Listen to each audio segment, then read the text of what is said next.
Souvent, de jeunes chrétiens m'ont posé cette question. Pourquoi est-ce que j'échoue ainsi?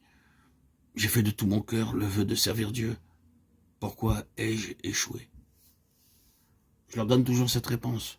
Mon cher ami, vous essayez de faire par vos propres forces ce que Christ seul peut faire en vous. Et quand ils me disent « Je suis sûr que c'est Christ seul qui vit, je ne me confie pas en moi-même », ma réponse est toujours celle-ci. Vous vous confiez en vous-même, sinon vous n'auriez pas échoué. Si vous étiez confié en Christ, lui n'aurait pas échoué. Ce désir de perfectionner par la chair l'œuvre commencée par le Saint-Esprit est bien plus profond que nous ne le pensons. Demandons à Dieu de nous montrer que c'est seulement quand nous serons amenés à une profonde humiliation que nous serons préparés à recevoir la bénédiction qui vient d'au haut. Le Saint-Esprit viendra. Et maintenant, je voudrais vous poser 2 questions.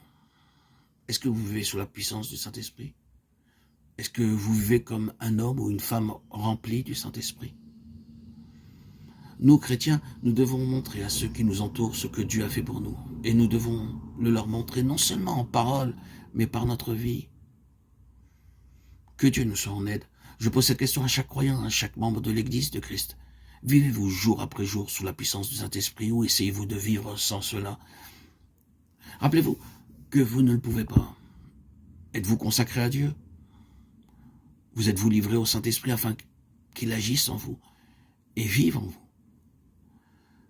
Venez confesser chacun de vos manquements, si petits soient-ils. Chacun de ces manquements est dû à l'absence du Saint-Esprit et à la présence et à la puissance du moi. Êtes-vous consacré? Vous êtes-vous livré au Saint-Esprit?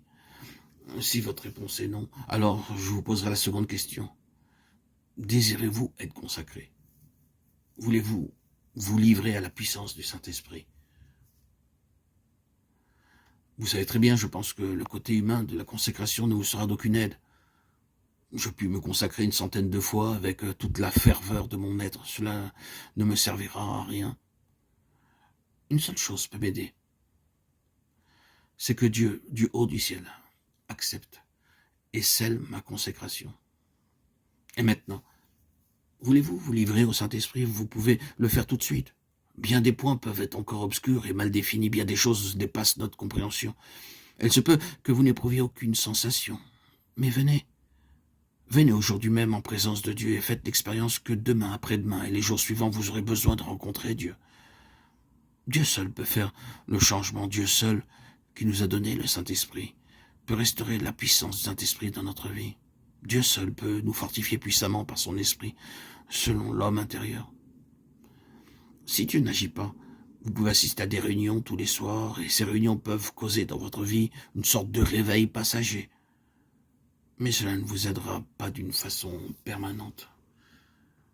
Mais si dans votre faiblesse, vous vous jetez dans les bras du Seigneur, il vous viendra en aide.